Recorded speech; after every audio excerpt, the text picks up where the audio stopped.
Je vous souhaite la bienvenue à tout le monde, en fait, qui nous écoute en différé ou en direct sur le web.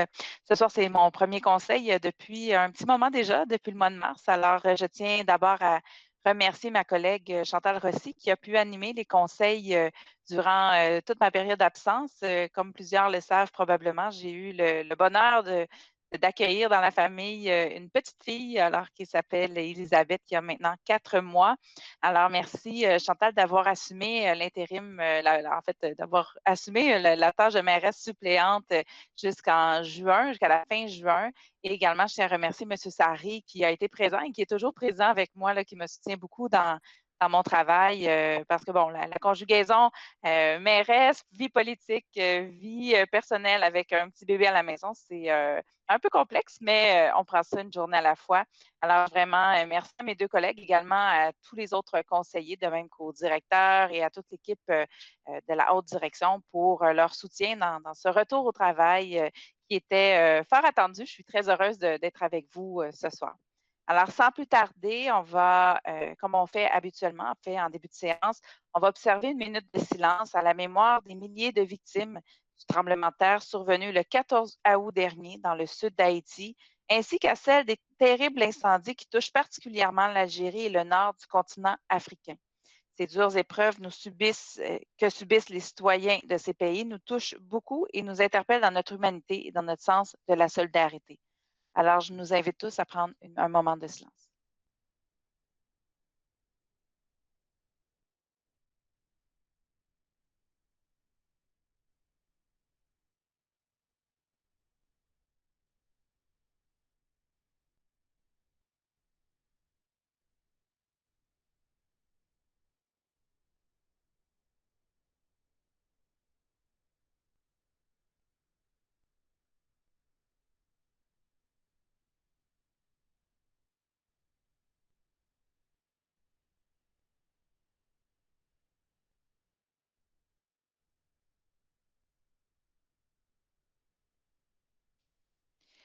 Merci à tous.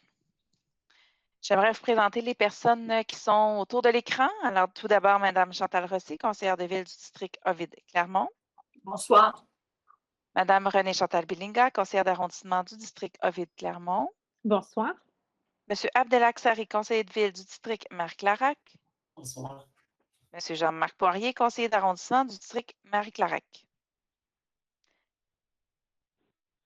On ne vous a pas entendu, M. Poirier. Bonsoir. Parfait. Également du personnel du cabinet de la mairesse et des élus, M. François Purcell, directeur de cabinet. Bonsoir. Bonne soirée. Bon, alors, Jean-Marc, je faisais juste vous informer qu'on a un petit pépin. Il y a un certain décalage quand vous parlez. Alors, si vous souhaitez quitter et revenir, ça pourrait peut-être faciliter les choses. Je vais poursuivre en attendant. Madame Anna Miezarek, chargée de secrétariat. Bonsoir, bon conseil. Merci. Au niveau du conseil du personnel administratif, Monsieur Marc-Aurèle Aplogan, notre greffier. Bonsoir, bon conseil à tous. Merci. Monsieur Claudel Toussaint, directeur de la culture, des sports, des loisirs et du développement social. Et c'est également directeur d'arrondissement en remplacement de Mme Laperrière, qui est actuellement en vacances. Bonsoir, bon conseil. Merci. Monsieur Jérôme Vaillancourt, directeur de l'aménagement urbain des services aux entreprises. Bonsoir.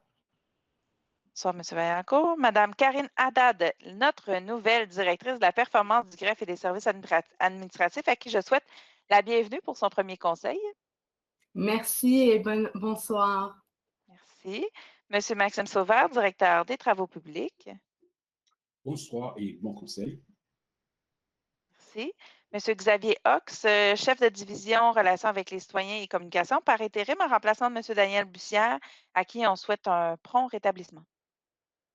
Merci, bonsoir et bon conseil. Merci. J'aimerais également souligner la présence de Mme Lila Bentala, qui est secrétaire de direction de la performance du greffe et des services administratifs.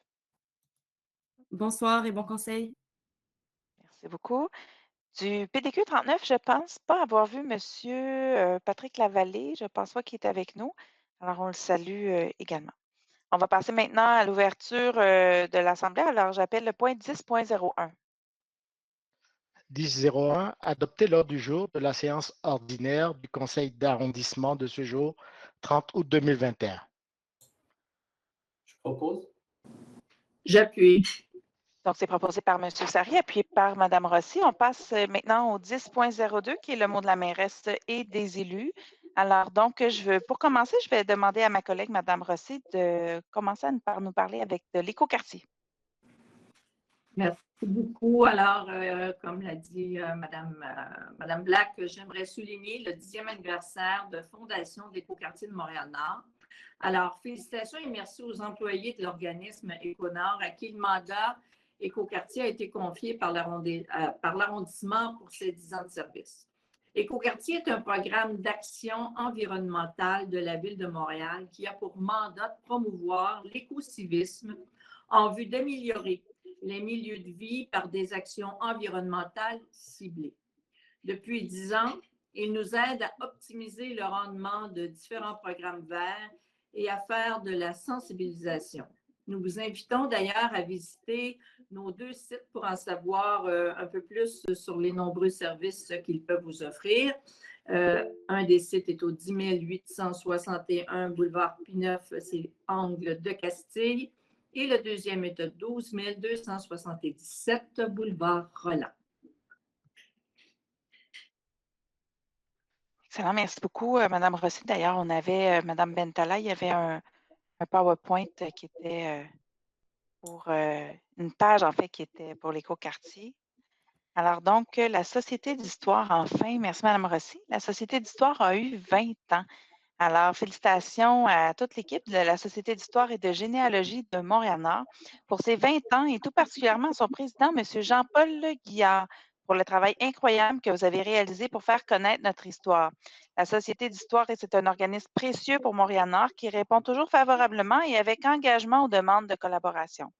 Celle-ci va de la conservation d'archives et à la généalogie, à l'organisation d'activités dans nos bibliothèques, dans les écoles, dans les événements comme le Festival des arts ou la fête familiale du 24 juin, sans oublier leur rôle majeur dans la signalétique des lieux patrimoniaux de Montréal-Nord, la citation patrimoniale de la maison Brignon-Lapierre, les plaques d'identification devant une vingtaine de maisons patrimoniales installées le long du parcours Gouin, le contenu des panneaux d'interprétation historique à Montréal-Nord, dont 16 ont été installés depuis 2018. Impossible de nommer ici toutes les réalisations, mais sachez que leur contribution est immense pour tout l'arrondissement. Au nom du Conseil et de la population de Montréal-Nord, je vous dis merci. Madame Rossi, vous pouvez poursuivre.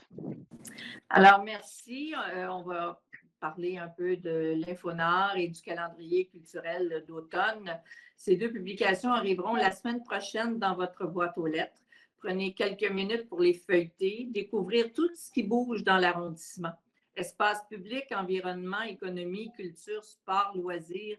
Profitez-en pour vous inscrire ou inscrire vos jeunes à de belles activités tout l'automne. Surtout qu'on on s'en va vers une vie un petit peu plus normale, alors n'hésitons pas à s'inscrire.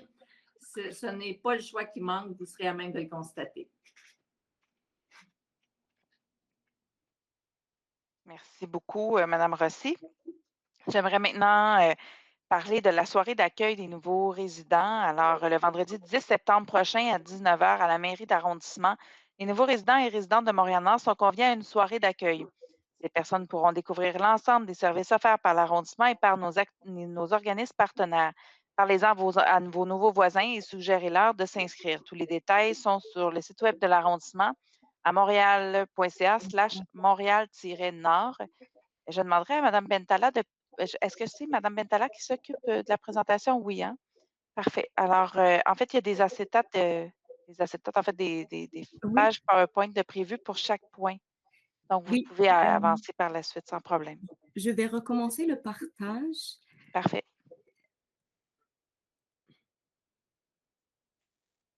Excellent. Alors, pour la suite, pour une rentrée plus sécuritaire, je vais demander à M. Poirier de prendre la parole.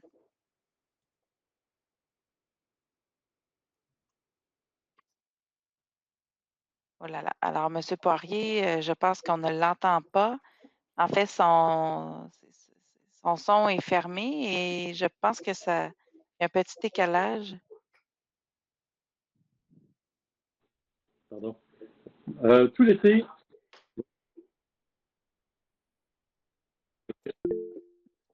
Bon, alors, M. Sarry, Oui, bien là, en fait, votre son arrive et repart. Monsieur Et Sari, pourtant, je vous laisserai prendre la parole. D'accord. tout semble correct de mon côté. Je pense qu'il y a un petit décalage. Alors, je prends la balle au banc Oui. et je Parfait, vais lire je vais lire à la place de mon collègue, Monsieur Poirier, parfait, allez-y. pour une rentrée beaucoup plus sécuritaire pour nos jeunes enfants. Alors, qu'on leur souhaite une bonne rentrée d'ailleurs. Et tout l'été, en prévision de la rentrée scolaire, nos équipes et fournisseurs ont installé 30 silhouettes grandeur nature, 4 dodanes temporaires et 3 traverses lumineuses sont à venir. Alors, toutes les écoles primaires de l'arrondissement de Montréal-Nord bénéficieront d'au moins une de ces nouvelles mesures. On envoie un message très, très clair aux automobilistes de faire attention à nos petits-enfants et de respecter la vitesse en vigueur qui est 30 km/h dans notre arrondissement. Merci beaucoup, Monsieur Sari. Alors, je vois que Monsieur Poirier va se quitter et va probablement revenir. Je tiens également à souligner la présence de Monsieur Patrick Lavallée qui est là par téléphone. Il semble avoir un pépin avec son meet ce soir. Alors, en ce qui concerne un été bien rempli dans nos parcs, en fait, de notre côté, en vous promenant dans les parcs cet été, vous avez probablement remarqué les nombreuses activités qui s'y sont déroulées tout au long de l'été. L'arrondissement et plusieurs organismes partenaires étaient présents pour divertir petits et grands en offrant des ateliers artistiques, du théâtre, des sports, du jardinage et plus encore. Des moments pour rire, bouger ou se détendre ont été imaginés par des organismes très engagés auprès des jeunes de Montréal-Nord, dont entre autres l'Association de la Place Normandie, le Centre des jeunes d'Escale, le Club de basket de Montréal-Nord, Club de natation de Montréal-Nord, Coop de solidarité Éconord, Coopérative Multisport Plus, Woodstock, Candidaton et Nos Jeunes à cœur. Merci également à nos partenaires des camps de jour qui ont su divertir et instruire nos jeunes de belle façon, soit les Fourchettes de l'Espoir, la Coopérative Multisport et Gymkhana. Je vous laisse la parole, M. Sari. Merci beaucoup, Madame la mairesse. Sur une note pour un hommage à M. Shedler le 20 août dernier, ça s'est déroulé au pavillon Henri Bourassa, où on a eu tout un honneur de rendre hommage à M. Claude Shedler pour la bravoure et le courage qu'il a démontré le 3 avril 2007, alors qu'il a contribué à l'arrestation d'un malfaiteur en prêtant main forte à un policier qui tentait de maîtriser le criminel. Alors, il était grand temps que l'héroïsme de ce citoyen soit souligné. Ensemble, avec Mme Paul Revitaille, députée de Bourassa-Sauvé, des membres du conseil d'arrondissement, ainsi que l'inspecteur Patrick Lavallée du poste de quartier 39, nous l'avons invité à signer le livre d'or de l'arrondissement et bien évidemment une remise de la médaille de l'Assemblée nationale par Mme Paul Revitaille. Je me joins à tous les membres du conseil d'arrondissement pour remercier encore une fois au nom de tous les citoyens et citoyennes de Montréal-Nord, M. Shedler, merci pour cet acte exemplaire. Merci beaucoup, M. Sari. Mme Rossi, vous pouvez poursuivre. Alors, merci. Ma prochaine intervention est pour rendre hommage à l'ancien directeur des pompiers de Montréal-Nord qui est décédé au mois d'août dernier. Alors, je vais vous faire une petite rétrospective de la vie de M. Ernest Bouchard. Alors, c'est le 4 juin 1927 à Tétroville que M. Ernest Bouchard a vu le jour.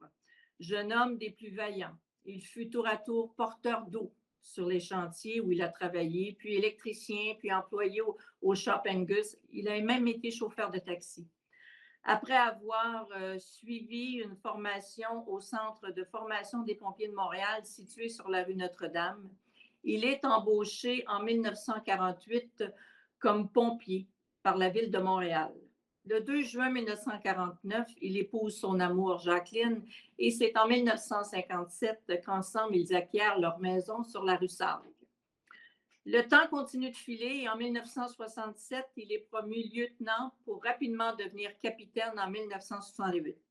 Sa force de motivation pour ces hommes, il l'a répété à ses équipes lors des rassemblements. Les gars, si vous vivez un choc lors d'une intervention, rappelez-vous ceci. Faites face à ce choc. Vous n'êtes qu'un humain qui a fait tout son possible. Vivez votre émotion et mettez-la de côté. Elle fera partie de votre bagage de vie. M. Bouchard avait deux passions, la chasse à l'orignal et la musique. Il chérissait la musique militaire et son rythme bien imposé. L'interprétation à la cornemuse de Amazing Grace savait l'émouvoir.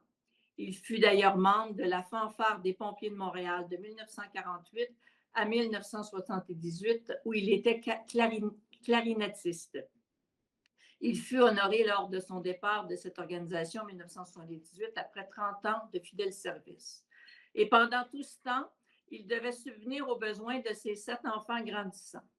Alors, M. Bouchard, avec toute sa prestance et sa distinction, a dégoté un emploi d'hôte au restaurant Asia. Les plus anciens de Montréal-Nord s'en souviendront, situé sur le boulevard Henri-Bourassa, coin des I à Montréal-Nord, près de la place Bourassa, où il accueillait les gens venant apprécier un bon repas exotique dans un décor distingué et vacancier. Puis, pour lui, sa fin de carrière en tant que pompier est arrivée en 1970 après 30 années de service. Mais toujours trop plein de vigueur pour sa vocation, il a postulé à Montréal-Nord où il est devenu, en novembre 1978, chef d'opération, puis assistant directeur et finalement nommé directeur du service de la protection des incendies de Montréal-Nord jusqu'à sa retraite le 18 février 1994, après 45 ans comme pompier et tout un pompier. Accompagnant ces hommes dans le feu en leur criant « Suivez-moi, je suis là ».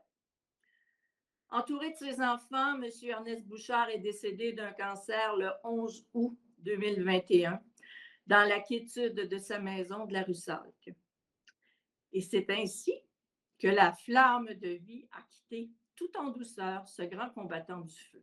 Alors, à sa famille, premièrement, je veux remercier Mme Diane Vandelac, qui a été sa secrétaire au service des incendies pendant des années, qui m'a préparé un texte dont j'ai dû d'ailleurs en enlever une grande partie parce que toute l'affection qu'elle portait à monsieur Bouchard a fait en sorte que le texte est un texte magnifique. Mais merci Diane de nous avoir donné les points de vie de monsieur Bouchard. À la famille de M. Bouchard, au service, aux pompiers qui ont travaillé auprès de lui, qui l'ont énormément apprécié. C'était un directeur qui était énormément aimé. Nos plus sincères condoléances. Merci, Mme Rossi. Effectivement, on joint notre voix à la vôtre pour saluer le départ de ce grand de Montréal-Nord qui portait, je pense, une bonne partie de l'histoire de notre bel arrondissement. On va poursuivre enfin avec le fait que Montréal-Nord rayonne actuellement au niveau du sport professionnel. Alors, le 15 août dernier, on a eu le plaisir et l'honneur d'accueillir le hockeyeur Mathieu Joseph, natif de Montréal-Nord, ailier droit du Lightning de Tampa Bay et gagnant de la Coupe Stanley 2021, mais aussi de 2020, en présence des jeunes du hockey mineur de Montréal-Nord. C'est un bel exemple de réussite pour nos jeunes qui, chaque année, se surpassent pour réaliser leurs rêves et font la fierté de notre communauté. Tout comme beaucoup de jeunes de son quartier d'origine, Mathieu a découvert les joies du hockey très tôt. Son talent, sa discipline et sa soif de réussite, ainsi que le soutien de ses parents l'ont mené jusqu'à la Ligue nationale de hockey. Je tiens à remercier Mathieu d'être venu partager ce rêve d'enfance avec sa famille, ses amis de Montréal-Nord, mais aussi, bien entendu, avec sa grand-mère, parce que pour ceux qui étaient parmi nous, vous avez pu, pour ceux qui ont, celles qui ont réussi à l'écouter sur Facebook, en fait, sa grand-mère nous a livré un témoignage fort émouvant en voyant son petit-fils arriver à Montréal-Nord, où elle réside toujours avec la Coupe Stanley. C'est un moment très intéressant et très émouvant à voir. Et je continue également avec vendredi dernier. Vous l'avez probablement vu sur les différents réseaux. On a eu le privilège d'accueillir à Montréal-Nord les joueurs de basketball professionnels de la NBA, Lou Gansdor et Chris Boucher, qui ont reçu une médaille de l'Assemblée nationale des mains de la députée Paul Robitaille. Alors, c'est beaucoup d'histoires, de belles histoires inspirantes pour nos jeunes et on en est très, très heureux. Je laisserai pour la suite M. Sari poursuivre. Merci beaucoup, Madame la mairesse. J'allais dire Madame la présidente, mais Madame la mairesse, vous êtes présidente quand même du conseil. Alors, je vais parler des Jeux de Montréal aujourd'hui, encore une fois cette année. Et ceci, malgré la pandémie suite à la COVID-19, les Nord-Montréalais et Nord-Montréalaises se sont démarqués par leur exploit sportif. Pour la première fois dans l'histoire des Jeux, Montréal-Nord se retrouve sur le podium en remportant la 2e place sur les 16 délégations participantes.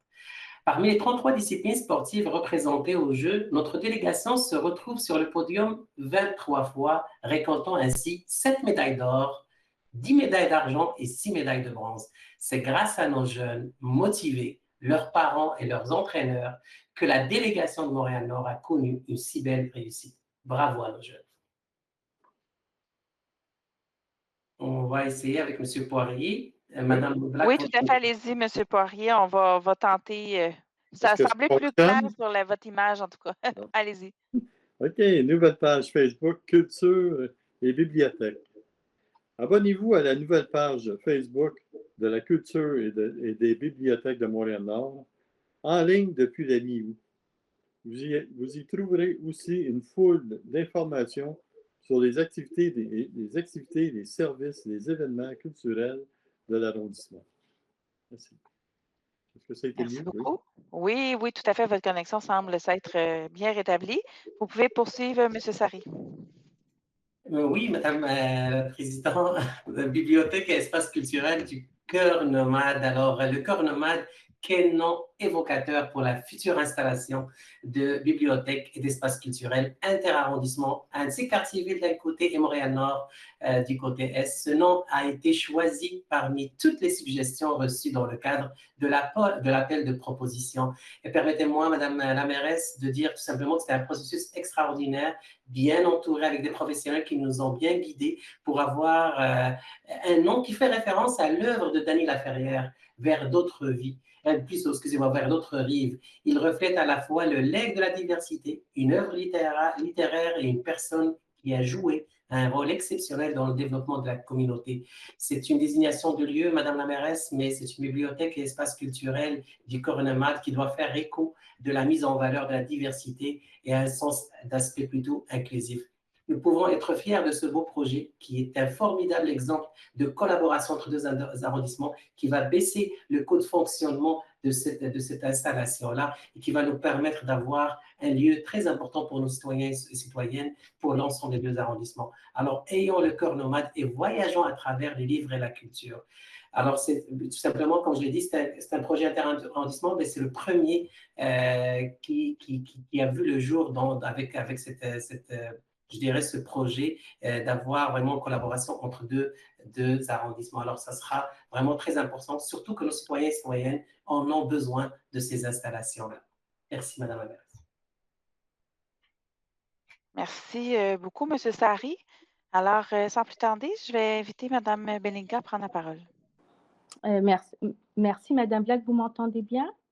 Oui, absolument. Oui, très bien. Alors, tout d'abord, je souhaitais bien sûr souhaiter une très belle rentrée à l'ensemble de nos tout-petits et de nos jeunes et également bientôt nos cégepiens universitaires qui rentrent à l'école. On remercie également les équipes écoles qui mettent tout en œuvre pour accueillir nos jeunes en présentiel et dans un contexte où la pandémie est encore très présente. Et à ce niveau-là, je souhaitais bien sûr remercier tous nos partenaires, organismes communautaires, le CIUS du Nord de l'île qui tout au long des derniers mois ont fait un travail extraordinaire pour rejoindre nos familles et également nos citoyens, les leaders religieux. Tout dernièrement, il y avait également une clinique mobile à l'école Henri Bourassa. Donc, ce sont des stratégies qui sont excessivement intéressantes parce qu'elles se rapprochent des citoyens. Ma question, bien sûr, je suis toujours très préoccupée par les enjeux de COVID et pour nos jeunes. Est-ce qu'il y aura dans les prochaines semaines une réactivation de la table élargie COVID? Est-ce qu'occasionnellement, ça serait peut-être bénéfique de faire le point, savoir un peu où en est le taux de vaccination, surtout pour les 12-17 ans? Quelles sont les stratégies de communication que nous pouvons mettre en place avec nos partenaires pour rejoindre plus spécifiquement les jeunes? Je pense aussi à notre Conseil jeunesse de Montréal-Nord. Comment les mettre à contribution parce que c'est cette clientèle-là actuellement là qu'il faut vraiment réussir à bien rejoindre dans les prochaines semaines. Donc, je voulais savoir, donc s'il y a une table COVID peut-être élargie qui va être réactivée et au retour des vacances. Et puis, voilà, est-ce qu'on a des stratégies communication? Merci pour votre question. Comme j'étais absente un peu dans les dernières semaines, donc M. Sari, comme vous êtes le responsable de la table paix et sécurité, je vais vous laisser la parole et par la suite, je pourrai laisser la parole à M. Toussaint qui pourra compléter la réponse. Merci beaucoup, Mme Bellinga, pour cette question qui est fort pertinente parce qu'on se la pose nous aussi. Ne serait-ce qu'aujourd'hui qu'on a eu la première rencontre régionale de la santé publique au niveau du Québec et qu'elle donne les directives les plus importantes en amont qu'on doit vraiment respecter et suivre. Alors, ne serait-ce qu'aujourd'hui qu'on a eu cette première rencontre et où, bien évidemment, nous, on est présents comme conseillers, comme élus municipaux et pour laquelle on nous donne des informations très pertinentes en lien avec la vaccination, en lien avec le nombre de cas, en lien avec les hospitalisations. Et c'est à travers ça qu'on peut juger de la pertinence d'avoir ou pas des réunions. Vous l'avez bien mentionné, on est quand même avec une rentrée scolaire. Il faut travailler en amont. Et bien évidemment, suite à cette rencontre, il serait très pertinent d'avoir une date qui va vraiment être divulguée bientôt. Merci, M. Sarré. M. Toussaint, pour compléter. Oui, effectivement, nous avons aussi une cellule collaborative entre l'arrondissement, le CEUS du nord de l'île de Montréal, la table de quartier de Montréal-Nord, les fondations, notamment les fondations philanthropiques Canada et la Croix-Rouge. On a fait relâche cet été pour les vacances et justement, la semaine dernière, on a repris les rencontres aux 3 semaines de cette cellule collaborative et c'est là que nous avons appris qu'une vaccination est prévue dans les 4 écoles secondaires de l'arrondissement début septembre. Amos, Calixa-la-Vallée, Henri Bourassa et Lester B. Pearson. Vous savez aussi qu'on est à travailler à la Foire Santé avec la Fondation des médecins canado-haïtiens qui aura lieu au Centre des loisirs le 25 septembre prochain. Ça sera une édition toute spéciale avec une clinique éphémère dans le stationnement du Centre des loisirs. Et on continue à travailler aussi, bien entendu, avec le CIUS et son équipe de sensibilisation, tout comme l'équipe de sensibilisation de la Croix-Rouge. Oui, nous sommes très préoccupés par les résultats peu mirobolants concernant le taux de vaccination à Montréal-Nord, mais on va redoubler d'ardeur. Merci. Merci. M. Toussaint, Mme Bellinga, aviez-vous d'autres questions? J'ai 3 autres questions. Alors, mais je crois que vous allez avoir des réponses très rapidement. J'imagine que, comme moi, plusieurs élus ont été interpellés au cours de l'été concernant le défi par rapport à l'accès aux pataugeoires, au bris de certains jeux d'eau, aux défis vraiment rencontrés par les familles. Donc, je tiens vraiment à rapporter leur voix. On est vraiment dans un contexte où on a eu des canicules et qui perdurent. Donc, quelles sont les stratégies pour tenter de trouver des solutions lorsqu'il y a ce défi de non-accès aux pataugeoires? Ça, je voulais savoir un petit peu, est-ce que c'est l'enjeu lié plus aux ressources humaines, à la disponibilité des ressources humaines, ou c'est des directives de la santé publique? Et lorsqu'il y a des bris de pataugeoires, etc., quelles sont les alternatives pour réussir à mieux accommoder nos familles et nos citoyens? Merci beaucoup, Mme Bellinga. Effectivement, c'est des propos qui m'ont été rapportés également par plusieurs familles de Montréal-Nord. Cette année, on faisait face à une situation particulièrement complexe, c'est-à-dire, de un, effectivement, on est toujours en période de COVID, donc nos équipes sont à risque aussi. Alors, parfois, il arrive des moments où on a des sauveteurs ou bien des employés de l'arrondissement qui doivent s'absenter parce qu'ils ont eu des résultats positifs ou qui sont en train de se faire tester. Donc, il y a ce paramètre-là qui rentre en ligne de compte. Par la suite, il y a également des bris d'équipement aussi qu'on a vécu dans les dernières semaines, ce qui a fait en sorte qu'il y a eu certains, entre autres les pataugeoires avec lesquels ça a été beaucoup plus difficile cet été, on doit le dire. Entre autres en lien avec la COVID, avec le manque de ressources humaines aussi. Il y avait des défis aussi qu'on vivait à ce niveau-là.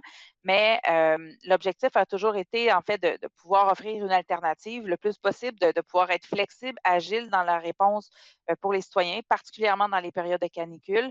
C'est donc pour cette raison que les équipes de M. Sauveur ont entre autres installé, c'est comme des gicleurs, là, finalement, des jets d'eau là, qui sont raccrochés. On y est allé avec Nathan. C'est ça. Donc, ça devait être froid pas mal, là, mais les enfants, les autres, ils sentent pas la température de l'eau. Alors donc, avec ça, ça permettait au moins d'offrir des points d'eau pour que les jeunes puissent en profiter. Je vous dirais qu'on est en grande réflexion actuellement pour transformer certaines pataugeoires en jeux d'eau. On a des défis par contre parce que on a beaucoup d'enfants à Montréal-Nord et les pataugeoires sont importantes aussi pour les enfants pour qu'ils apprennent les quelques rudiments de la baignade, donc pour savoir nager. Donc, il faut trouver un équilibre finalement entre avoir des jeux d'eau qui sont beaucoup plus faciles d'entretien pour nous et qui ne nécessitent aucun employé et d'un autre côté, de quand même conserver des pataugeoires. Donc, c'est un défi, mais on est en train d'analyser le tout avec l'équipe de M. Toussaint. Est-ce que vous aviez d'autres questions? Oui, j'avais d'autres questions. La prochaine. Mais ça fait un petit peu un bilan de notre été et puis des enjeux. Absolument. Donc, ma troisième question, Mme Black, ça s'adresse bien sûr à l'inspecteur Lavallée. S'il pouvait nous faire un topo un peu de la situation actuellement par rapport aux enjeux de sécurité et puis les défis là, au cours des dernières semaines concernant voilà, la situation. Merci beaucoup, Mme Belinga. Monsieur Lavallée, vous êtes en ligne. Je crois qu'on vous entend, donc vous pouvez répondre à Mme Belinga. Oui, j'aimerais avoir une petite précision de la part de Mme Belinga. Quel est exactement l'objet ou sur quoi porte exactement sa question? Parce qu'on peut parler de sécurité en termes de circulation. En fait, parfait. oui. Mme Belinga, pouvez-vous préciser? Bien sûr. Bien sûr, je voulais simplement préciser sur l'enjeu lié plus à la circulation d'armes à feu, de tentatives de meurtre, de réalités qui sont vraiment plus directes, liées vraiment à des enjeux avec, voilà, au niveau de cette sécurité-là. De la sécurité plus urbaine. Publique, voilà. Sécurité publique. Allez-y, M. Lavallée. D'accord. Donc, il faut comprendre aussi qu'il y a beaucoup d'annonces qui ont été faites ces dernières semaines par rapport aux enquêtes et aux moyens qui sont déployés pour mettre un terme au trafic d'armes et à la criminalité de violence impliquant des armes à feu. Au niveau local, je peux vous dire qu'on a toujours la même équipe qui est en service et ça a été extensionné jusqu'à la période des fêtes. Ça pourrait aller au-delà, on verra comment ça va se passer. On a une vingtaine de policiers qui travaillent 7 jours sur 7 dans les heures critiques pour être disponibles et donner un coup de main aussi aux enquêtes pour faire le trait d'union entre les besoins des enquêtes et les besoins de la gendarmerie, ce qui rend l'effectif du poste de quartier 39 et des postes voisins, parce que c'est un effort collectif, là, c'est le 27, le 30, le 42, le 45 et le 39 qui sont là-dessus. Ça nous donne un pouvoir d'intervention, une force de frappe excellente pour intervenir quand il y a des événements de violence et aussi une capacité de partage du renseignement et d'observer les va-et-vient des personnes qui peuvent être impliquées dans ce genre d'activité-là, qui est vraiment propulsée. Alors là, je vous dirais qu'en termes d'activité, en termes d'action, c'est la continuité de ce qui a donné jusqu'à maintenant d'excellents résultats. Parfait, merci M. Lavallée. Mme Belinga? Merci, M. Lavallée. Effectivement, nous, on sent quand même un climat beaucoup plus calme dans les secteurs La Pierre, etc.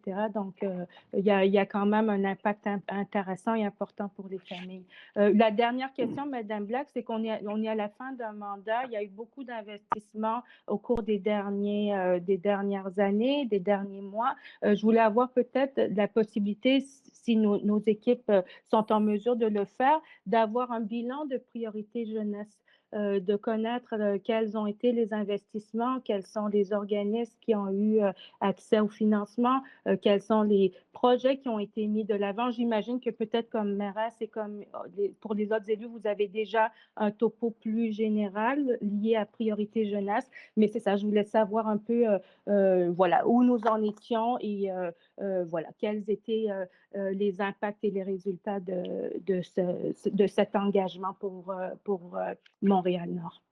Merci pour votre question, Mme Belinga. En fait, c'est sûr que le projet est toujours fait de façon annuelle. Donc, habituellement, c'est de mars à avril pour les années. Là. Donc, c'est sûr qu'on est en plein milieu d'une année actuellement. Il y a des rapports qui se sont faits dans les autres années. M. Sari, comme responsable de ce dossier-là, est-ce que vous pouvez compléter ma réponse? C'est sûr que moi, je vais inviter l'administration à vous donner vraiment les informations exactes et puis peut-être que pour revenir par écrit. Mais comme vous l'avez bien dit, Madame Bilinga, et j'apprécie le fait que vous l'avez reconnu, qu'il y a eu quand même des très grands investissements au niveau je dirais, priorité jeunesse. Mais encore une fois, le travail reste à faire. Il y a beaucoup de travail qui reste vraiment à faire. Mais vu que votre demande est pas mal sur le détail de ce qui a été alloué, j'inviterai l'administration à vous communiquer ça selon l'information qui est déjà disponible par écrit.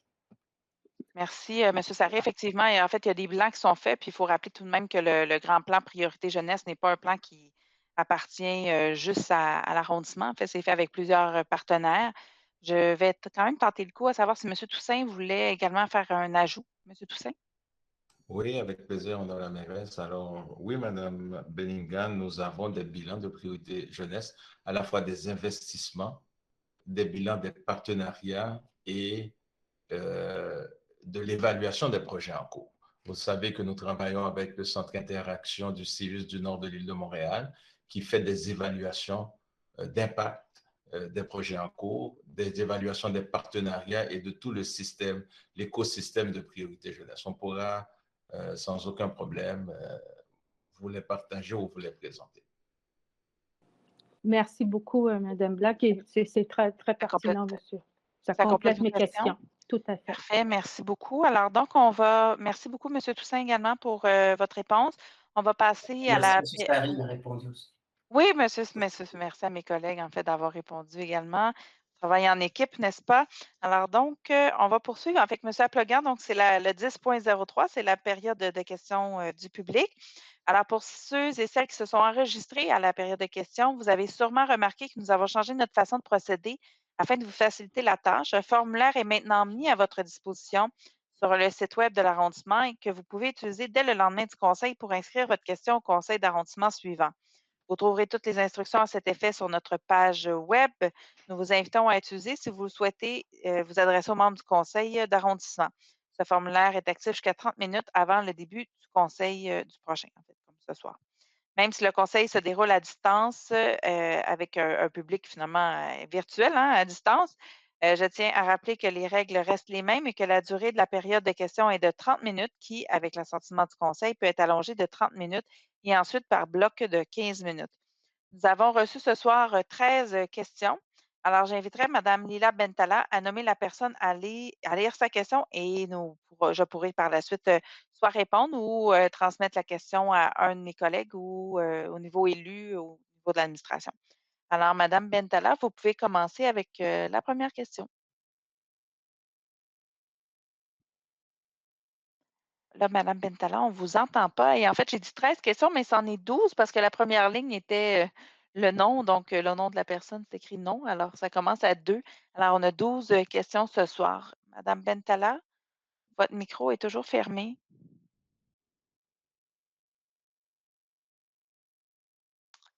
Ah, ça doit avoir de la difficulté à l'ouvrir, vu qu'elle présentait.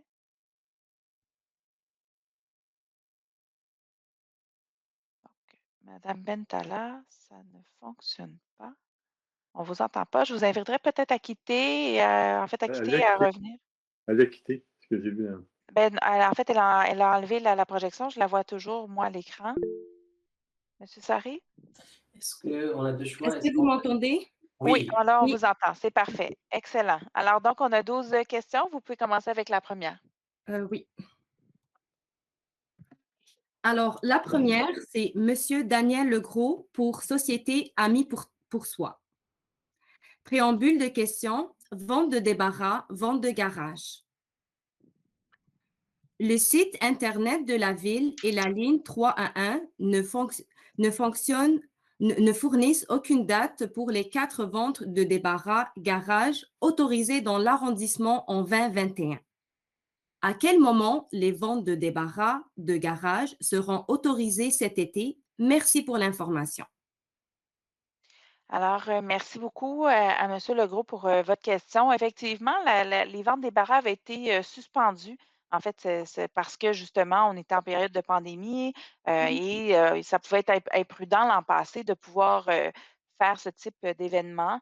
Heureusement, en fait, comme la pandémie est dans un autre contexte, on est toujours en contexte de pandémie, mais on sait qu'avec la vaccination, ça va beaucoup mieux. Alors, c'est dans ce contexte-là qu'on a rajouté, en fait, on a réactivé, si on peut dire ça ainsi, les ventres débarras dans l'arrondissement.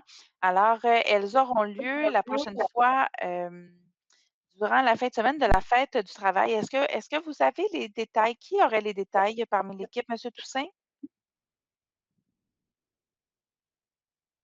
Non, je n'ai Vous ne savez malheureusement pas pas les en dates. fait, les dates exactes, Madame En Rossi? fait, ça serait Jérôme, d'après moi, là, mais ça devrait effectivement être le week-end de la fête du travail. Parfait. Donc, de toute façon, Monsieur Legros, ce qu'on va faire, c'est qu'on va s'assurer, en fait, de vous transmettre l'information par courriel et également, on va s'assurer de pouvoir la mettre aussi sur le site parce que c'est vraiment de le réactiver par rapport à ce qui était fait. Et puis, on se remet tranquillement, mais sûrement à une vie plus normale qu'elle l'était dans les 2 dernières années. Alors donc, c'était la première question. Alors, vous pouvez, poursuivre, Madame Bentala, pour la deuxième question de Madame Suzanne Boisvert. Préambule de la question ralentissement des automobiles. La question est la suivante. Est-il possible de prévoir des mesures pour ralentir la circulation sur l'avenue Lausanne et la rue de Belleville, près du parc Ottawa? Des véhicules qui circulent à 70 km, on en voit régulièrement. Des dodanes seraient vraiment appréciées, à tout le moins entre Mancelet et Montjoly. Alors, merci beaucoup, Madame Boisvert, pour votre message. En fait, on a 2 questions qui concernent le même secteur ce soir. Vous comprendrez que dans ce contexte-là, on va envoyer, de toute façon, on le fait à chaque fois, la demande au comité mobilité qui va pouvoir analyser la situation. Également, en ce qui concerne la présence, en fait, de dos d'âne, comme M. Sari l'a dit d'entrée de jeu, on est actuellement en projet pilote. Alors, il y a 4 dos d'âne qui ont été installés cet été dans l'arrondissement. Et bien sûr, on attend le résultat de cette démarche, mais on a déjà quand même consulté d'autres arrondissements pour voir comment ça se passait, et cetera. Alors, suite à cela, ben, on va réanalyser le tout et prendre des décisions en conséquence. Mais on sent déjà beaucoup d'intérêt de la part des citoyens d'aller en ce sens. Donc, ce sera un dossier qu'on va certainement analyser pour la suite des choses. Et soyez assurés qu'on a bien compris votre demande ce soir. Alors donc, merci beaucoup pour votre question. On peut passer à la prochaine, qui est de Madame Carmel Antoine Bessard. Préambule à la question, Montréal-Nord est un endroit où il fait bon vivre. Il y a de l'espace et de nombreux services de proximité qui font bien des jaloux. Pour des raisons de pandémie, de retraite ou de vieillesse, beaucoup de propriétaires de longue date ayant chéri leur maison quittent l'arrondissement. Une forme de gentrification prend place. Nos espaces deviennent attrayants. Toutefois, ce ne sont pas les propriétaires occupants. Je ne reconnais plus ma rue. Les propriétaires ne semblent pas informer leurs locataires des principes de base de convivialité et de salubrité. Les cris de nuit de sortie de bar au milieu de la rue à 3 heures du matin et des poubelles sorties à l'avant et non entretenues à la semaine longue font maintenant partie de notre réalité de rue. J'ose croire que cela est passager et c'est pour cette raison que je me réfère à. La question est la suivante. Madame Bentala, juste vous dire, je viens de voir que son adresse est là. Idéalement, ne pas nommer d'adresse pour. En fait, vous pouvez aller avec la question, mais sans nommer l'adresse pour être sûr de respecter la confidentialité, en fait, de la dame. Oui, parfait. La question est la suivante. Pourriez-vous envoyer des inspecteurs en salubrité expliquer que les poubelles doivent être mises à l'extérieur à une date et à une heure donnée? Merci. Merci. Donc, vous comprendrez que dans la question, il y avait l'adresse et compte tenu ça peut être un peu délicat de nommer ça de façon publique. Sachez qu'on l'a bien reçu, Madame Bessard, l'adresse. Alors donc, en ce qui concerne votre question, bien entendu, on peut formuler une plainte. En fait, les citoyens peuvent le faire, hein, de toute façon, en téléphonant au 311 et en logeant un appel, finalement, vous allez avoir un dossier qui va être ouvert. Donc, n'hésitez pas à le faire. En ce qui concerne votre demande, je vais la transmettre à M. Vaillancourt et à M. Sauveur, en fait, qui s'occupe des dossiers de salubrité, qui vont pouvoir faire un suivi sur votre demande pour s'assurer de pouvoir sensibiliser les personnes qui habitent à l'adresse que vous nous avez mentionnée. Alors, merci pour votre première question. Vous aviez une deuxième question qui est toujours de Mme Carmel Antoine Bessard. Alors, Mme Bentala, vous pouvez y aller. Préambule à la question, les Nord-Montréalais sont choyés d'avoir autant de services de proximité. On n'a qu'à penser aux piscines publiques gérées par des jeunes sympathiques et responsables. Leur travail, semble-t-il, est plus sur un mode sur appel. En attente du style, pas sûr s'ils vont travailler toute la journée. Je suis étonnée qu'en période de rareté de recrutement d'employés, qu'on ne leur accorde pas le respect auquel ils ou elles ont droit. Comment peut-on concevoir alors qu'il y a une rétention de personnel les années suivantes? La question est la suivante. Il y a des économies et il y a des économies de bout de chandelle. Que comptez-vous faire pour nous assurer d'une présence de travailleurs, travailleuses capables et responsables de vie humaine? Merci beaucoup, Mme Bessard, pour votre question et de votre préambule, en fait, qui nous permet de comprendre que vous avez à cœur tout le travail qui est fait dans l'arrondissement. Et je sais que vous êtes déjà très, très impliqué dans plusieurs dossiers. Alors, en ce qui concerne ce volet de votre question, nous, de notre côté, en fait, c'est certain qu'on est dans un contexte particulier pour lequel, avec la pandémie, il y a des pénuries de main-d'œuvre à peu près dans tous les secteurs actuellement au Québec. Alors donc, on fait face à toute cette réalité. Également, ce qui arrive aussi, c'est qu'on a des auxiliaires, ce qui fait en sorte que quand il y a des manquements, des personnes qui manquent ou des absences à la dernière minute, par exemple, à ce moment-là, c'est ces personnes qu'on appelle qui peuvent venir sur place pour pouvoir justement répondre à cette absence et faire en sorte que le service puisse se poursuivre. Donc, bien entendu, dans un contexte où quand on est sur appel ou auxiliaire, c'est dans notre vocabulaire, ça fait également en sorte que les employés sont appelés à la dernière minute. Donc, c'est le cas, c'est ce qui nous préoccupe actuellement. Je me dois quand même de rappeler que quand les employés ont certaines frustrations, certaines problématiques, ne pas hésiter à en parler avec leurs supérieurs. C'est souvent par le dialogue qu'on arrive à trouver des solutions et à mieux comprendre tous ensemble comment faire pour faire face à certains défis, certaines réalités. Alors donc, merci beaucoup pour vos 2 questions ce soir et on va passer maintenant à à la prochaine question. Alors, Madame Bentala, vous pouvez poursuivre. Là, je Oui, n'arrive pas à voir le nom de la citoyenne. Ah, c'est Monsieur Steve Huard, voilà. oui, c'est M. Sivuard, préambule à la question ordures déchets. La question est la suivante. Serait-il possible de fournir des bacs gris pour les poubelles, tout comme le recyclage et le compost? Vu le changement du ramassage des ordures une fois par semaine, beaucoup d'ordures se retrouvent sur les terrains, mauvaise odeur, mouches. Faudrait trouver une solution. Merci. Merci beaucoup, Monsieur Huard, pour votre question. Et vous savez, la thématique de la propreté, c'est quelque chose qui nous tient particulièrement à cœur. On a travaillé très fort dans les dernières années pour mettre en place, que ce soit les brigades de propreté, que ce soit les corvées de nettoyage, etc. Donc, ça a été un des thèmes qui a vraiment été très présent dans nos dernières années, dans le dernier mandat. Concernant votre demande, votre proposition est tout à fait intéressante. En fait, ça se trouve à être le service central de la Ville de Montréal qui gère tout ce qui a trait aux bacs, que ce soit des bacs de compost ou de recyclage. Alors donc, ce sera un dossier qu'on pourra apporter à nos collègues du central pour voir qu'est-ce qu'il y en est à ce moment-ci pour une telle demande. Actuellement, bien entendu, il n'y a aucun bac de prévu par la Ville en ce qui concerne les ordures ménagères, mais écoutez, on va aller vérifier, voir qu'est-ce qui se passe avec cette possibilité-là. Et puis, on pourra certainement vous revenir là-dessus. Alors, merci beaucoup pour votre question. On passe maintenant à la question de M. Paul Champagne. Préambule à la question séance du Conseil. La question est la suivante. Avec le passeport vaccinal, allons-nous avoir des séances en personne? La web diffusion n'est pas de bonne qualité. Merci. Merci beaucoup, M. Champagne, pour votre question. En toute franchise, on a bien hâte de vous revoir également dans notre belle salle du Conseil de la mairie de Montréal-Nord. Actuellement, en fait, c'était dans les éléments qui étaient envisagés soit pour le mois d'août ou le mois de septembre, mais malheureusement, le CCMU, donc le Centre de contrôle des mesures d'urgence de la Ville de Montréal, a envoyé un courriel pas plus tard que la semaine dernière en disant justement que plusieurs conseils, en fait, pensaient aller en présentiel et que malheureusement, compte tenu de la 4e vague et de toutes les données qu'on connaît avec la rentrée, que ce n'était pas possible tout simplement. Et nous, comme arrondissement, on doit respecter les décisions du CCMU. Alors, dans ce contexte, malheureusement, ce ne sera pas possible pour cette fois-ci.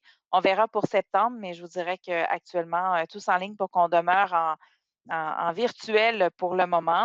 Par contre, je partage tout à fait votre commentaire pour avoir écouté le conseil à distance dans les derniers mois. En fait, comme vous savez, j'étais en congé de maternité. Alors, ça fait en sorte que j'ai pu expérimenter la chose de distance et puis à distance sur le web.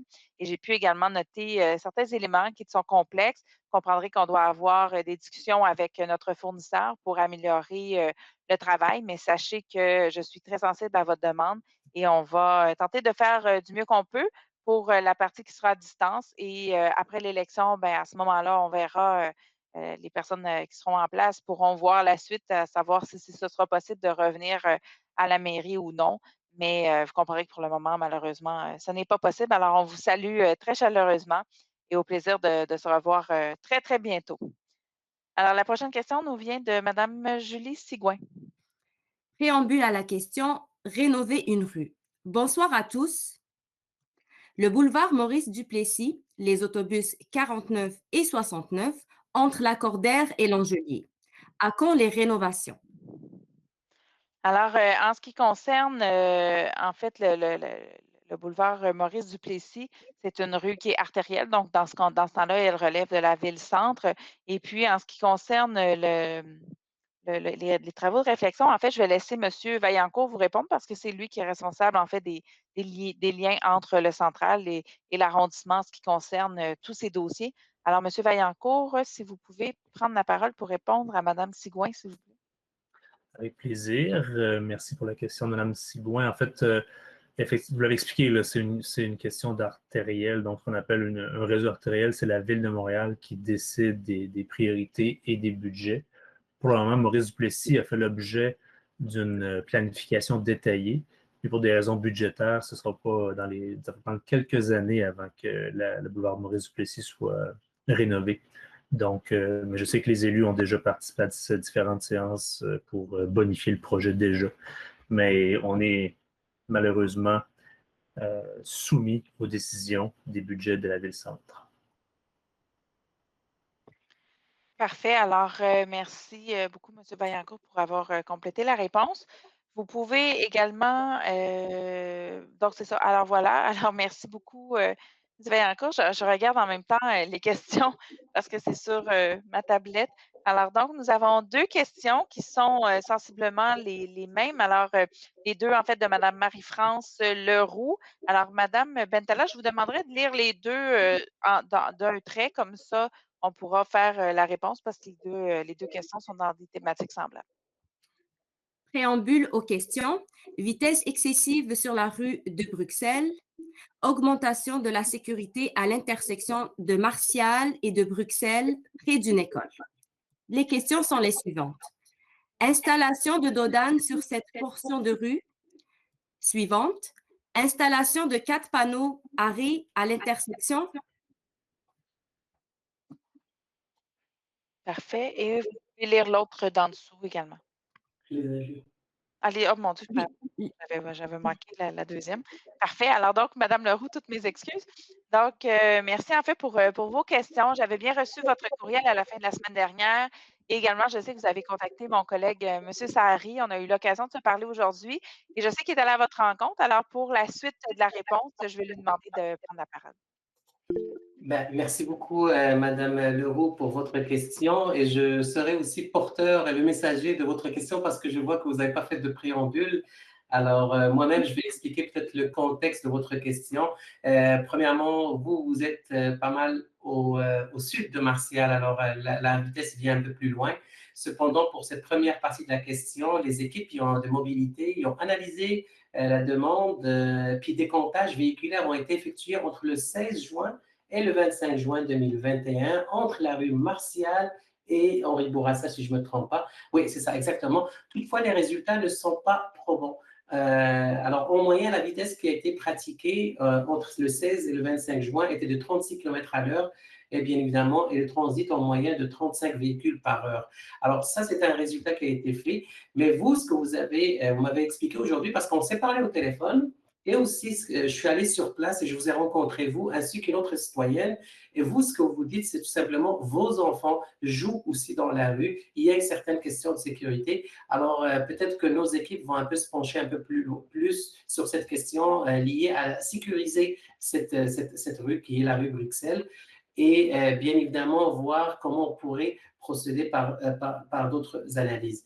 En ce qui a trait à votre deuxième question, encore une fois, l'équipe mobilité a analysé la question d'avoir les 4 stops. Cependant, ne serait-ce que sur le boulevard Saint-Vital, elle est déjà dotée d'un arrêt. Alors, ça ne permet pas d'ajouter, vu la distance très très courte, d'ajouter un autre arrêt. Cependant, ce que vous m'avez expliqué encore une fois sur place, et j'ai bien fait d'aller sur place pour vous rencontrer, c'est que on a une problématique de visibilité quand on est sur la rue, quand on est sur Bruxelles, et on ne voit pas les gens qui passent par Martial. Alors, on a de la difficulté et on avance vraiment bout par bout, et ça peut être moins sécuritaire. Alors, je vais transmettre votre question de cette manière aux équipes pour se pencher encore une fois sur une autre analyse. Juste vous permettez pour corriger quelque chose, quand je disais que les enfants jouent dans la rue, c'est surtout parce qu'on est aux abords d'une école, ils traversent la rue parfois en courant, il faut sécuriser le plus possible nos corridors scolaires. Et permettez-moi, Madame la mairesse, en même temps,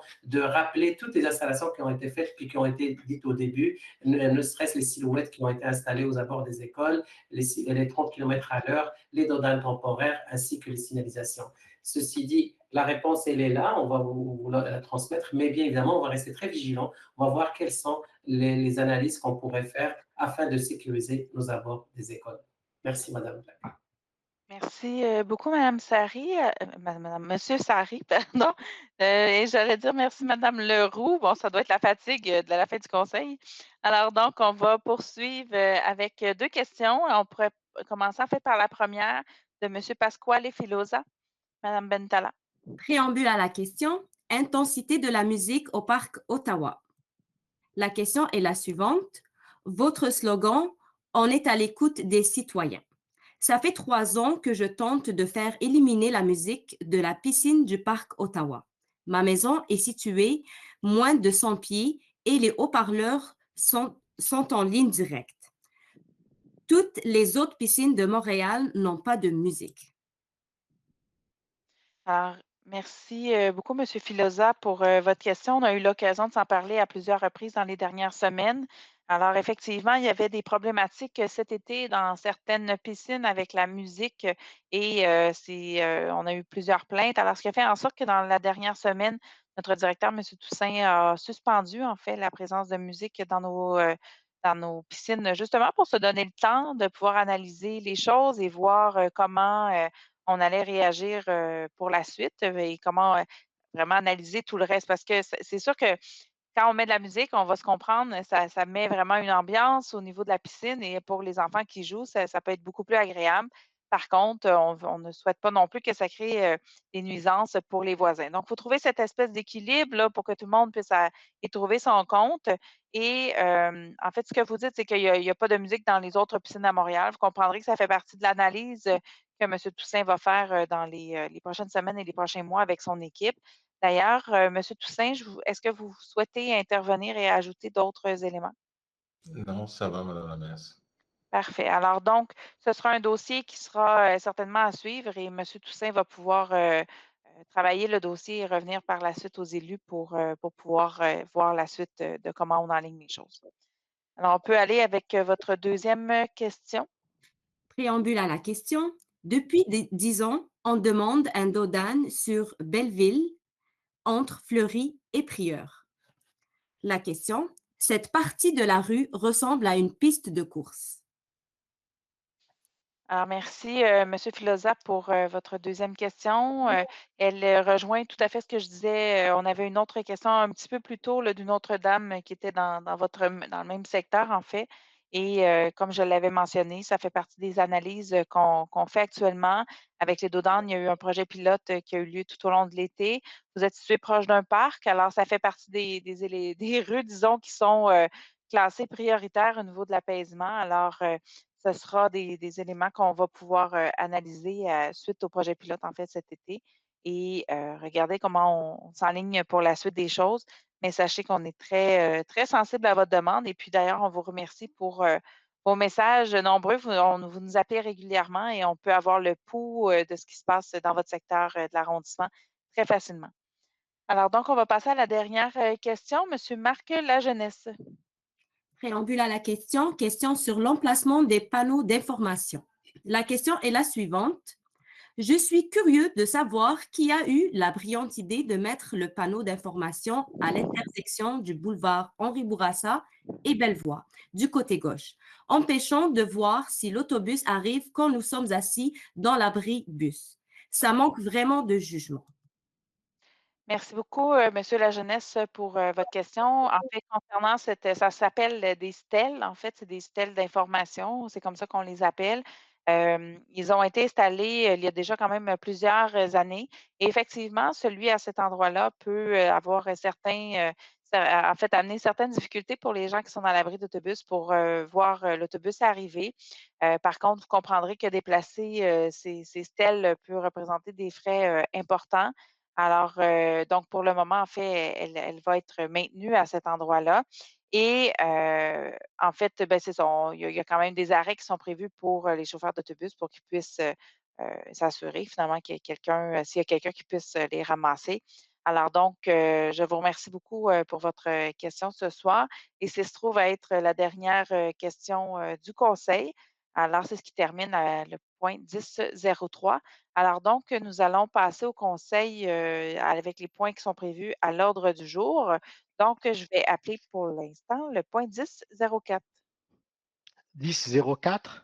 Adopter le procès-verbal de la séance extraordinaire du Conseil d'arrondissement du 23 juin 2021, le procès-verbal de la séance ordinaire du Conseil d'arrondissement du 28 juin 2021 et le procès-verbal de la séance extraordinaire du Conseil d'arrondissement du 3 août 2021.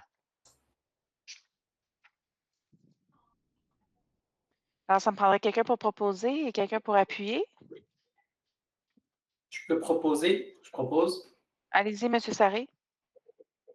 je propose. Vous avez proposé. Quelqu'un pour appuyer? J'appuie, Madame la mairesse. On entend Parfait, personne. Madame Bellinga. Voilà. Madame Bellinga, appuyez. Oh là là, je pense que Monsieur Poirier a vraiment un décalage encore une fois. Un gros décalage parce que j'ai vu Ouais. qu'il a commencé à répondre. Il y avait vraiment un gros décalage. C'est ça. Un très, très gros Je pense décalage, qu'il y a un gros effectivement. décalage. J'invite M. Poirier à se déconnecter, se reconnecter. J'ai désactivé son son pour pouvoir poursuivre correctement. Alors, donc, on va passer au point 20.04 à 20.03. On est juste un instant. On était au 10.05. Au 10.05. Je vais demander le 10.05, exactement. Voilà. Parfait. Merci, Madame la mairesse. 10.05, déposer aux archives les procès-verbaux des réunions du comité consultatif d'urbanisme tenu le 29 juin et le 3 août 2021. Je propose.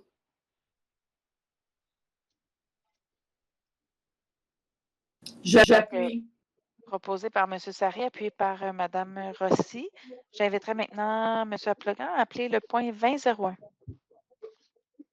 20.01, autoriser une dépense supplémentaire de 21 241,35 $, taxes incluses, auprès de Vlan Paysage pour la planification et le suivi de chantiers additionnels lors des travaux d'aménagement paysager de la maison Brion-dit-la-Pierre, conformément à l'entente cadre intervenue entre la ville et la firme à l'octroi du mandat initial. Je propose. Non, ça ne fonctionne pas. Par quelqu'un, oui. Donc, proposé par M. Poirier, appuyé par M. Sarré. Voilà, là, vous me jouez des tours. Là. Donc, 20.02. 20.02, accorder une contribution financière de 6 000 $ au Centre communautaire multiethnique de Montréal-Nord en partenariat avec la Fondation des médecins canado-haïtiens pour le projet spécial Foire Santé de Montréal-Nord qui aura lieu samedi le 25 septembre 2021 de 10h à 18h au Centre de loisirs de Montréal-Nord et approuver le projet de convention à intervenir. Je pense que c'est un bloc, Madame la mairesse, qui va jusqu'à 2005, si je ne m'abuse. Non, c'était 2002. Ensuite, c'est 2003 à 2005. Alors, Parfait. 2002, Alors, qu'est-ce je qu'il y a pas de propose. proposition? Je propose. Madame Rossi, Et appuyée par? Madame Belinga, et je salue cette initiative qui est excessivement importante pour nos citoyens. Absolument, merci. Donc, c'est proposé par Madame Rossi, appuyé par Madame Bellingham. Monsieur Sari? Ben, tout simplement, j'avais levé la main pour ça aussi. C'est pour saluer cette initiative qui est très importante, surtout dans le cadre d'une certaine sensibilisation au respect des règles sanitaires et aussi à la vaccination, pour sensibiliser les gens à l'importance de se faire vacciner avec les 2 doses. Je pense que cette foire ne peut être qu'un coup de pouce pour améliorer bien évidemment cette campagne de sensibilisation. Absolument, absolument. Donc, merci pour ce beau témoignage. J'appellerai maintenant le 2003 à 2005. 2003, entériner une contribution financière de 5 000 $ à l'organisme Artistes en Arts Visuels du Nord de Montréal pour la tenue de l'événement Symposium d'art visuel de Montréal-Nord qui a eu lieu les 21 et 22 août 2021 au Parc Ottawa et à la galerie du 3440 rue Fleury-Est. 2004, entériner une contribution financière de 1 500 $ à l'organisation du hockey mineur de Montréal-Nord pour le projet spécial Rencontre des jeunes hockeyeurs, hockeyeuses avec Mathieu Joseph, joueur professionnel du hockey du Lightning de Tampa Bay, gagnant de la Coupe Stanley 2021 qui a eu lieu le dimanche 15 août 2021 à l'Arena Fleury. 2005, accorder une contribution financière de 300 $ à l'héritage hispanique Québec pour la promotion des activités lors du mois de patrimoine hispanique au Québec en octobre, à même le budget de représentation des élus. Je propose. J'appuie. Alors, donc, c'est proposé par Mme Rossi et appuyé par M. Poirier. Allez-y, Mme Rossi. Ben, j'aimerais en profiter pour vraiment saluer le travail de l'AVMN au niveau du symposium qui a dû le faire dans des conditions COVID, donc un petit peu moins d'artistes. Mais somme toute, ça a été un très grand succès, vraiment. Ça a été un très bel événement, comme à chaque année d'ailleurs. Mais voilà, on salue le travail des artistes qui se sont présentés, à l'événement. Merci beaucoup, M. Sari. Oui, bien évidemment, pour faire du pouce sur ce qu'a dit Mme Rossi, c'était un symposium extraordinaire, puis on est là pour les soutenir. Cependant aussi, pour le 2005, pour la contribution financière à l'héritage hispanique, on ne peut que saluer leur travail et permettez-moi de leur souhaiter un bon mois du patrimoine hispanique au Québec. Alors, Feliz mes de la herencia hispania. Alors, j'espère que ma prononciation d'espagnol n'était pas pire. Alors, voilà, on les salue aujourd'hui, puis on leur souhaite une bonne continuation de leur travail. Merci, M. Sari. J'appelle maintenant le 2006 et 2007. 2006, entériner une contribution financière de 200 $ à la Société d'histoire et de généalogie de Montréal-Nord pour l'événement Vive l'Histoire qui s'est déroulé le 28 août 2021 au parc Eusèbe Ménard dans le cadre du 20e anniversaire de l'organisme. 2007, accorder une contribution financière de 5 000 $ à l'organisme Médecins du Monde pour venir en aide aux personnes sinistrées lors du séisme du 14 août 2021 survenu dans le sud d'Haïti. Merci beaucoup, M. Aplogan. Concernant le 2007, vous comprendrez qu'on en a parlé déjà en début de séance. C'est un point qui nous a tenu très à cœur de pouvoir soutenir finalement tout le travail qui était fait de l'autre côté de la frontière, hein, en Haïti, à plusieurs kilomètres d'ici, mais on sait à quel point la communauté de Montréal-Nord est solidaire à ce qui se passe en Haïti et que plusieurs membres de notre communauté ont toujours de la famille ou bien des amis qui sont situés là-bas. Donc, c'est malheureusement encore une autre tragédie pour ce petit pays, ce petit et grand pays à la fois qui vit successivement des épreuves. Alors, vraiment, on voulait apporter tout notre soutien. Donc, c'est par le biais de Médecins du Monde. Et d'ailleurs, je tiens à souligner le travail également de M. Toussaint et de Mme Rossi dans ce dossier-là. Je sais qu'ils ont porté cette préoccupation, en fait, dans l'administration. M. Toussaint a d'ailleurs eu l'occasion de participer à plusieurs rencontres d'un comité formé, entre autres, par le député M. Franz Benjamin, qui finalement travaille à organiser l'aide finalement pour aider les gens en Haïti. Alors, merci beaucoup, M. Toussaint. Merci, Mme Rossi, d'avoir piloté ce dossier lors de mon retour. Vous l'avez fait très, très bien. Alors, aujourd'hui, ça se concrétise par une aide financière ponctuelle, là, vous comprendrez, dans les circonstances que l'on connaît. Alors, ça va me prendre quelqu'un pour proposer. Puis avant de proposer, Madame la mairesse, je tiens à saluer le courage, la résilience de ce peuple qui vit épreuve après épreuve après épreuve. Alors, par cette contribution, je dirais une humble contribution de notre part, hein, mais on tient à démontrer, comme vous l'avez dit, notre soutien à ce peuple qui fait toujours preuve de résilience et de fierté malgré tout à travers les épreuves. Alors, je propose.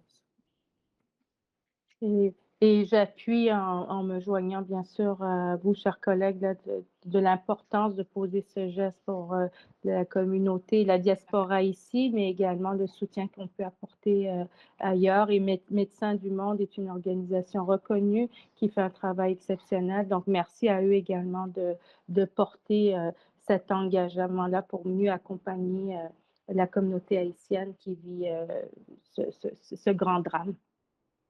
Merci, Mme Bellinga. M. Poirier? Oui, je salue l'organisme et je dois passer à un autre point. Je déclare l'intérêt au point 2006. C'est parfait, merci. Alors, on va poursuivre avec le 3001 et 3002. 3001, approuver et déposer les rapports mensuels au 30 juin 2021. 3002, approuver et déposer les rapports sur l'exercice du pouvoir délégué au 30 juin 2021. Je propose. J'appuie. C'est proposé par M. Sari, appuyé par Mme Rossi. J'appelle maintenant le 3003 et 3004. 3003, autoriser une dépense maximale de 74 502,94 $, taxes incluses, auprès de Compugène Inc. pour l'acquisition d'environ 50 ordinateurs portables avec station d'accueil, conformément à l'entente cadre intervenue entre le Centre des services partagés du Québec et cette firme et le financement par le fonds de roulement. 3004, autoriser une dépense maximale de 35 10,07 $, taxes incluses, auprès de Hypertech System Inc. pour l'acquisition de 134 moniteurs, conformément à l'entente cadre intervenue entre le Centre de services partagés du Québec et cette firme et le financement par le fonds de roulement. Je propose. Et j'appuie.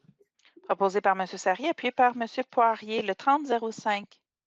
3005, entériner une dépense de 1 500 $ auprès de la Fondation Marie Clarac pour l'achat d'une commandite d'un trou de golf à l'occasion du 25e anniversaire de la Fondation lors du tournoi de golf qui a eu lieu le 16 août 2021 et ce, à même le budget de représentation des élus.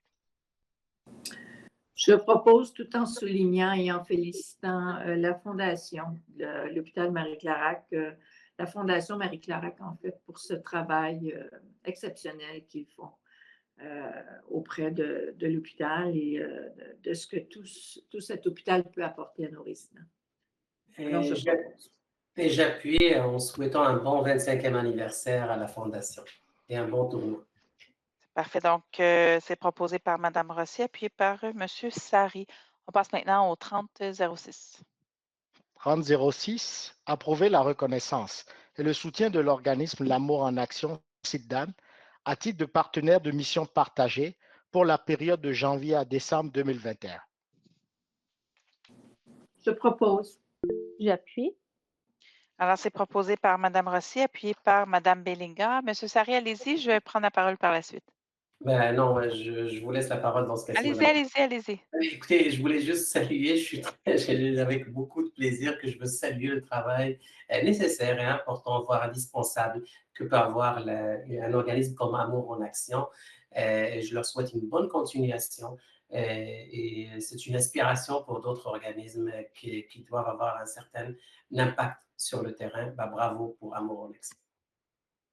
Tout à fait. Alors, merci, M. Sarré, pour vos bons mots et je joins ma parole à la vôtre pour saluer tout le travail de Daniel Pitt et de Sylvie à l'Amour en Action. En fait, ça se trouve être une organisation qui est effectivement nécessaire dans notre arrondissement maintenant. On le sait, la réalité avec la pandémie fait en sorte qu'on s'est retrouvé avec, entre autres, beaucoup de personnes en situation d'itinérance dans notre arrondissement.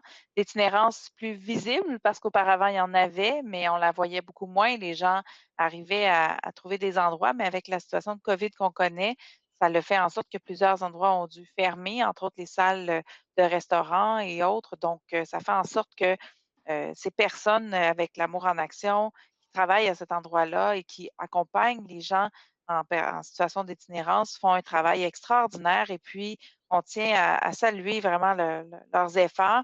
Et d'ailleurs, nos équipes sont en train de les soutenir également, l'équipe de M. Toussaint, pour les aider, en fait, pour la suite, l'avenir, en fait, de l'organisation avec les fonds qu'ils ont reçus. Ils font face à différents défis organisationnels et avec les personnes qui arrivent dans l'organisation aussi.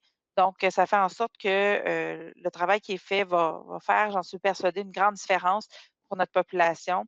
Et puis, vraiment, on les félicite pour tout leur travail. Donc, on va poursuivre avec le 3007. 3007, reconduire la reconnaissance et le soutien de l'organisme Juventus Club Canada, du club Lecto Henri Bourassa et le club de pétanque Les Boules Joyeuses à titre de partenaire privé, de la Rinquette 86 Montréal-Nord Inc. à titre de partenaire de mission complémentaire, du comité de logement de Montréal-Nord, la coopérative de solidarité Éconord et le cercle des fermières de Montréal-Nord à titre de partenaire de mission partagée pour la période d'avril 2021 à mars 2024. Je propose. J'appuie. Pardonnez-moi, mon micro était toujours fermé. Donc, proposé par M. Poirier, appuyé par Mme Rossi. J'appelle le 3008. 3008, accepté en vertu du premier alinéa de l'article 85 de la Charte de la Ville de Montréal, Métropole du Québec, l'offre du Conseil de Ville de prendre en charge l'acquisition de certains immeubles stratégiques pour des fins locales, et ce, pour une période de 2 ans. Je propose. J'appuie. Proposé par M. Poirier, appuyé par M. Sarré. On passe au 4001. 4001, donner un avis de motion, présenter et déposer le projet de règlement RGCA 07-10-0003-4, modifiant le règlement RGCA 07-10-0003 sur les bibliothèques afin d'abolir les frais de retard pour les abonnés des bibliothèques de Montréal et autoriser l'amnistie des frais de retard des abonnés aux bibliothèques de Montréal en date du 6 octobre 2021. Je propose. J'appuie. Proposé par Mme Rossi, appuyé par Mme Bellinger. Oui, Mme Rossi. C'est juste pour apporter une explication complémentaire. C'est que annuellement, normalement, il y avait une journée d'amnistie qui était donnée pour les frais de bibliothèque. Et là, maintenant, les frais ont été vraiment abolis en date du 6 jusqu'au 6 octobre 2021. Alors, ce n'est pas juste une journée d'amnistie. Parfait, merci beaucoup. Monsieur Sarré, j'avais vu votre main levée, vous l'avez retirée? Oui, mais je voulais saluer aussi cette amnistie qui est très importante parce que premièrement, ça va nous permettre de récupérer beaucoup d'ouvrages. Ça, c'est de 1 et de 2, ça va aussi inciter d'autres personnes à revenir fréquenter des lieux comme la bibliothèque et aller vraiment bénéficier de l'ensemble des œuvres qu'on peut retrouver. Merci beaucoup. J'appellerai maintenant le 4002 à 4005. 4002, déposer le procès-verbal de consultation écrite et adopter la résolution PP 044-1 afin de permettre la démolition de sections et l'agrandissement de l'école de la fraternité situé au 11 241 avenue Drapeau, le tout en vertu du règlement RGCA 11-10-0007 sur les projets particuliers de construction, de modification ou d'occupation d'un immeuble. 4003. Adopter le projet de résolution PP 037-1 afin de permettre la démolition, le lotissement et la construction de 4 bâtiments résidentiels multifamiliaux isolés, totalisant 32 logements sur le lot 1 845 549 du cadastre du Québec, le tout en vertu du règlement RGCA 11-10-0007 sur les projets particuliers de construction, de modification ou d'occupation d'un immeuble. 4004, adopter le projet de résolution PP 045-1 afin de permettre la construction d'un bâtiment résidentiel de 10 étages au 10 155 boulevard P9, le tout en vertu du règlement RGCA 11-10-0007 relatif au projet particulier de construction, de modification ou d'occupation d'un immeuble.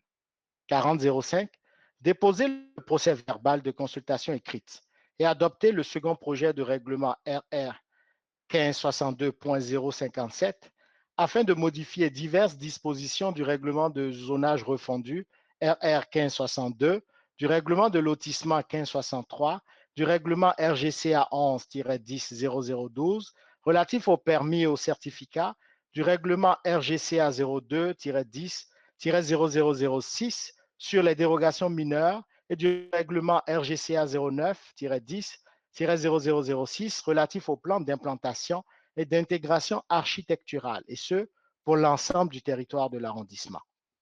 Je propose. Et j'appuie. Donc, proposé par M. Poirier, appuyé par M. Sari, le 4006. 4006, déposer le procès verbal de la séance de consultation écrite et statuer sur une recommandation du comité consultatif d'urbanisme, à savoir permettre l'installation d'un écran au toit avec structure d'acier et revêtement métallique plutôt qu'un écran au toit avec revêtement de finition en bois afin d'avoir une construction incombustible pour le 4888 4888 boulevard Léger, le tout en vertu du règlement RGCA 02-10-0006 sur les dérogations mineures. Cette demande fait l'objet d'une consultation en conformité avec l'arrêté ministériel 102-2021. Propose. J'appuie. Proposé par Mme Rossi, appuyé par Mme Bellinga, 4007 et 4008. 4007. Déposer le procès verbal de la séance de consultation écrite et statuer sur une recommandation du comité consultatif d'urbanisme, à savoir permettre une marge avant de 4,57 mètres au lieu de 6,84 mètres pour le 10 812 avenue Saint-Julien, le tout en vertu du règlement RGCA 02-10-0006 sur les dérogations mineures. Cette demande fait l'objet d'une consultation en conformité avec l'arrêté ministériel 102-2021. 4008. Statuer sur une recommandation du comité consultatif d'urbanisme, à savoir permettre le remplacement du revêtement métallique, la création d'une nouvelle ouverture et la mise aux normes d'une rampe d'accès au 5500 boulevard Henri Bourassa, le tout en vertu du règlement RGCA 09-10-0006 relatif au plan d'implantation et d'intégration architecturale. Propose. J'appuie. Alors, c'est proposé par Mme Rossi, appuyé par M. Sari. J'appelle maintenant les 4009 à 40.11. 4009. Statuer sur une recommandation du comité consultatif d'urbanisme, à savoir permettre la démolition de bâtiments existants et la construction d'une ressource intermédiaire de 32 chambres au 48-88-90 boulevard Léger, le tout en vertu du règlement RGCA 09-10-0006 relatif au plan d'implantation et d'intégration architecturale. 4010. Statuer sur une recommandation du comité consultatif d'urbanisme, à savoir permettre la démolition du bâtiment existant et la construction de 2 bâtiments jumelés de 2 étages ayant chacun 3 logements au 10 812 avenue Saint-Julien, le tout en vertu du règlement RGCA 09-10-0006 relatif au plan d'implantation et d'intégration architecturale. 40.11. Déposer le procès-verbal de la séance de consultation écrite et statuer sur une recommandation du comité consultatif d'urbanisme, à savoir permettre l'occupation par un lieu de culte du 58-72 boulevard Léger, suite 9, le tout en vertu du règlement relatif aux usages conditionnels RGCA 13-10-0007. Cette demande fait l'objet d'une consultation en conformité avec l'arrêté ministériel 2021-054. Et je propose. J'appuie. Proposé par M. Sarré, appuyé par Mme Rossi, le 50-01. 50-01. Nommé M. Yves Ekila, à titre de chef de division des parcs à la direction des travaux publics en période de probation de 12 mois, et ce, à compter du 4 septembre 2021, en vue d'un statut permanent à cet emploi. C'est avec beaucoup, beaucoup de plaisir que je propose M. Ekila à ce poste. Et c'est avec autant de plaisir, si ce n'est pas plus, que j'appuie.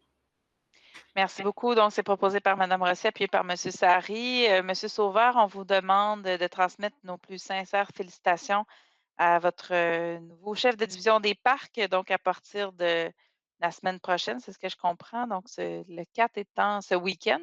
Donc, félicitations à M. Ekila. On passe maintenant au 51-01. 51-01, nommé Mme Carmel Antoine Bessard et M. Abdelak Bouguessa à titre de membre du comité consultatif d'urbanisme pour un 3e et dernier mandat d'une durée de 2 ans. Je propose. Et j'appuie. Merci beaucoup. Vous aviez l'air sur votre lancée. Donc, merci, M. Poirier. Donc, c'est proposé Jean-Marc Poirier, appuyé par M. Sarry. Alors, en fait, je tiens à saluer en fait tout l'engagement de Carmel-Antoine Bessard et M. Abdelak Bouguessa. Ça se trouve être 2 citoyens très engagés, très présents en fait dans toutes les sphères de l'arrondissement, autant au niveau communautaire, mais également au niveau urbanistique à l'arrondissement. Ce sont 2 membres qui étaient là qui sont là depuis un petit moment. Si je ne me trompe pas, M. Poirier, ils en sont à leur dernier mandat de 2 ans parce qu'il y a une possibilité de 3 consécutifs. Alors, ce sera le dernier mandat, comme il est écrit effectivement dans la publication. M. Poirier, vous vouliez ajouter un mot? Oui, ça fait plus de 4 ans qu'ils sont là avec nous. Tout à fait, déjà. M. Sarry? Je vais lui souhaiter encore une fois un autre mandat, puis une bonne continuation. Puis je vais dire à M. Poirier dans son comité consultatif qu'il doit encore une fois travailler, œuvrer avec un autre Abdelak, autre qu'Abdelak. La chance, la chance. C'est vraiment chanceux, M. Il n'y a pas un Abdelak qui suit, hein, qui se ressemble. Alors, donc, alors, on va poursuivre. En fait, c'est ce qui met fin au point du conseil d'arrondissement. Mais on va poursuivre, en fait, avec les activités culturelles. Alors, comme on mentionnait, de toute façon, il y a l'Infonord et le calendrier culturel qui va vous être envoyé dès la semaine prochaine, si j'ai bien compris. Alors, vous pouvez poursuivre, Mme Bentala. Alors, la programmation d'automne du pavillon du Parc Henri Bourassa, alors c'est une programmation très diversifiée. Atelier d'éveil musical, yoga sur chaise, tournoi d'échecs, peinture, formation de la Croix-Rouge en respect des directives sanitaires et du passeport vaccinal. Alors, le tout se passe vraiment de façon très, en fait, on est très content parce que c'est en présentiel, là, donc c'est plus en virtuel. Donc, c'est déjà un premier pas vers le retour à la normalité progressivement.